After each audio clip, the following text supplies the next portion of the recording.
नमस्कार दोस्तों, स्वागत है आपका स्टडी आईक्यू में। आज हम लोग बात करने वाले हैं इंडियन एनवायरनमेंट के बारे में। एक आर्टिकल के बारे में बात करेंगे जिसको लिखा है श्याम सरन ने। अगर आप पॉलिटिकल साइंस है तो बहुत ही इंपॉर्टेंट डिस्कशन होगा ये। श्याम सरन जो कंट्रीब्यूट करते हैं सीपीआर को, सेंटर फॉर पॉलिसी रिसर्च के लिए, फॉर्मर सेक्रेटरी रह चुके हैं भारत सरकार में।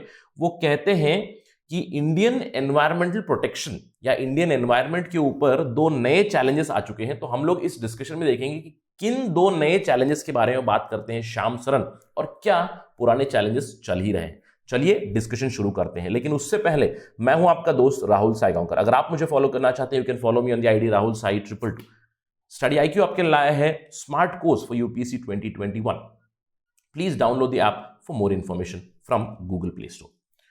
देखिए, ऑब्जर्वेशन तो है ही, क्योंकि हम सब जानते हैं जब हम लोग बात करते हैं एनवायरनमेंट की, हमारे पर्यावरण की, तो बहुत ज्यादा पोल्यूशन तो है। वी ऑल नो, हम लोगों ने मल्टीपल डिस्कशंस किए हुए हैं दिल्ली के बारे में। जब भी विंटर आता है तो दिल्ली एक गैस चेंबर बन जाता है, एयर पोल्यूशन की मात्रा बहुत बढ़ जाती है, एयर क्वालिटी बहुत पुअर बन जाती है। तो एयर पोल्यूशन तो है ही, water pollution is there. In general environmental pollution is very very high in India. क्यों? अगर हम लोग नंबर्स देखें, number of deaths due to pollution पूरे विश्व में सबसे ज्यादा है इंडिया में ही। 2.51 million people die because of pollution. तो काफी सैड न्यूज है ये कि इंडिया में पोल्यूशन की वजह से इतनी सारी डेथ्स होती हैं, पोल्यूशन की मात्रा ज्यादा है। इसको और एग्रावेट कर रहा है कौन? इसको एग्रावेट कर रहा है क्लाइमेट चेंज। तो एक डबल वैमी है इंडिया के एनवायरनमेंट के ऊपर, एक तो पोल्यूशन, दूसरा है क्लाइमेट चेंज। और क्लाइमेट चेंज की वजह से हम लोगों ने देखा है कि बहुत ज्यादा इंपैक्ट्स हैं। गर्म सीजन बढ़ रहे हैं, ग्लोबल वार्मिंग हो रही है, उस ग्लोबल वार्मिंग की वजह से एनुअल प्रेसिपिटेशन ज्यादा हो रही है। ज्यादा बारिश होने से हम देख सकते हैं कि बहुत ज्यादा फ्लडिंग आती है कुछ सेक्शंस में इंडिया में, और कुछ जगहों पे ड्रॉट भी होता है। मतलब इंडिया में फ्लड और ड्रॉट साथ में ही मिलते हैं। ज्यादा साइक्लोन्स आ रहे हैं, सी लेवल राइज हो रहा है जिसकी वजह से कोस्टल इंडिया के ऊपर इंपैक्ट आ रहा है। और साथ ही साथ ग्लोबल वार्मिंग की वजह से जो ग्लेशियर है हिमालयन रीजन में, हम लोग इसके ऊपर स्पेसिफिक डिस्कशन करने वाले हैं हिमालयन इकोसिस्टम के ऊपर। ग्लेशियर मेल्ट हो रहे हैं, हिमालय का जो इकोसिस्टम है ऑलरेडी काफी फ्रेजाइल माना जाता है, वहां पे भी एक इंपैक्ट हो रहा है। तो ये सब तो प्रॉब्लम्स ऑलरेडी है, और इन सब प्रॉब्लम्स के बीच हमारा सबसे बड़ा चैलेंज है ये।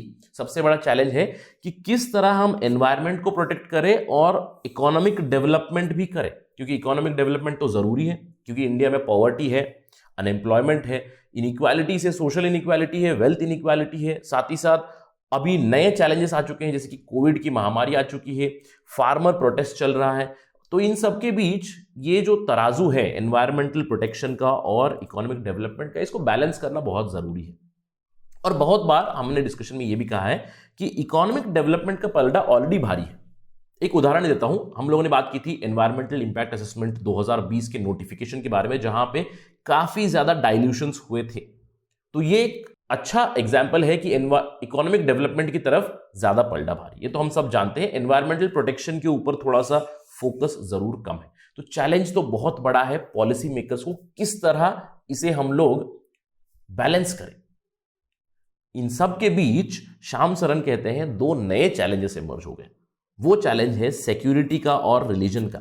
जब भी हम लोग एनवायरमेंटल प्रोटेक्शन की बात करते हैं तो अगर उसकी भिड़ंत हो जाए सिक्योरिटी के साथ तो सिक्योरिटी हमेशा जीत जाता है, और भिड़ंत हो जाए रिलीजन के साथ तो अगेन रिलीजन। तो हम लोग बात करते हैं कैसे एग्जैक्टली, एक व्यापक विश्लेषण करेंगे क्या एग्जैक्टली कह रहे हैं।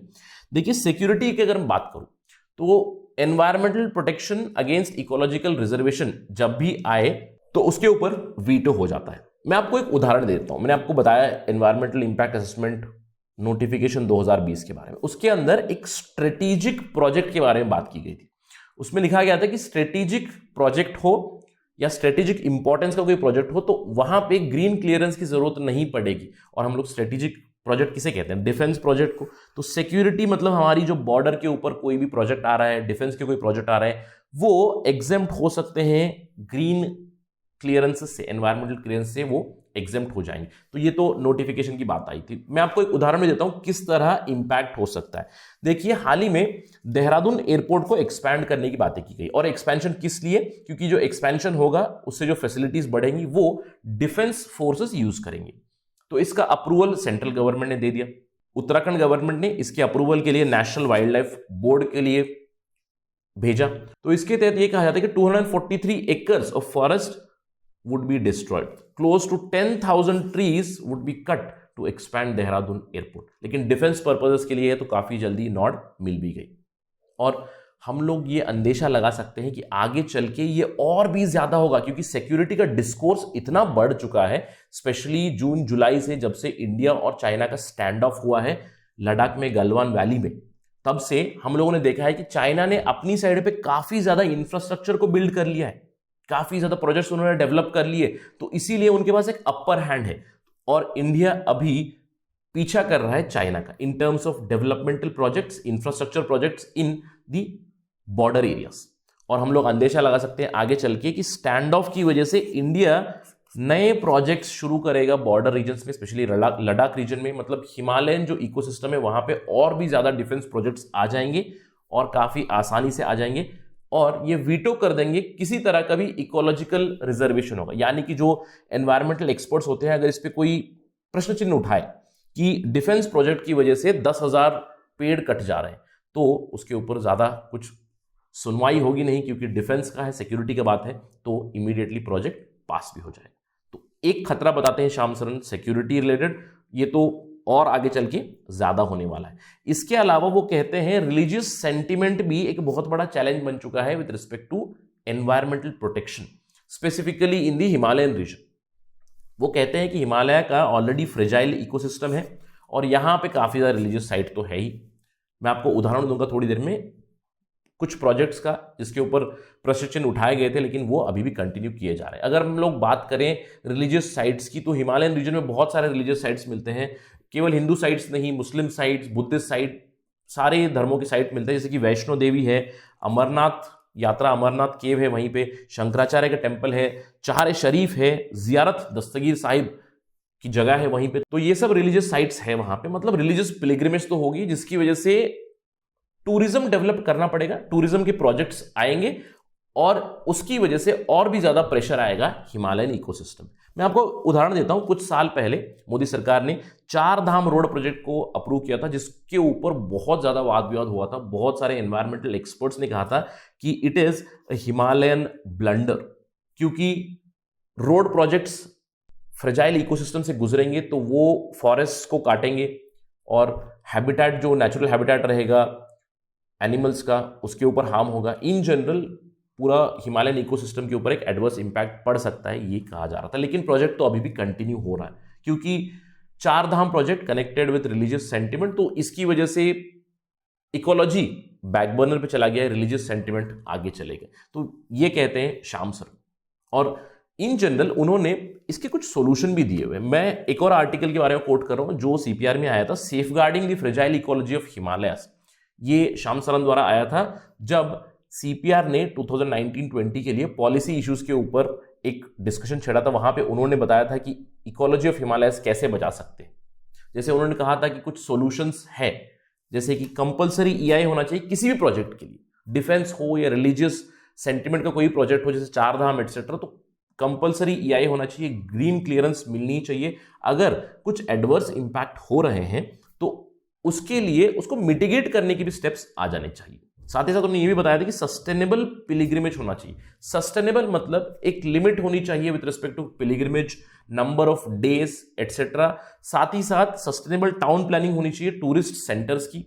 पिलिग्रिमेज जब भी होता है तो सॉलिड वेस्ट मैनेजमेंट के ऊपर बहुत सवाल उठ जाता है, क्योंकि प्लास्टिक फ्री जोन्स नहीं होते हैं, लोग प्लास्टिक कैरी करते हैं दूसरी जगह से, अगर यहां पे प्लास्टिक फ्री जोन हो तब भी, और बहुत सारा गार्बेज प्रोड्यूस होता है जिसको मैनेज करना दिक्कत हो जाती है। तो एक सस्टेनेबल टाउन प्लानिंग और सस्टेनेबल पिलिग्रिमेज सिस्टम शुरू हो जाना चाहिए हिमालयन रीजन में, तो जिसकी वजह से हिमालयन इकोलॉजी को प्रिजर्व किया जा सकता है। साथ ही साथ वो वाटर सिक्योरिटी के बारे में बात करते हैं।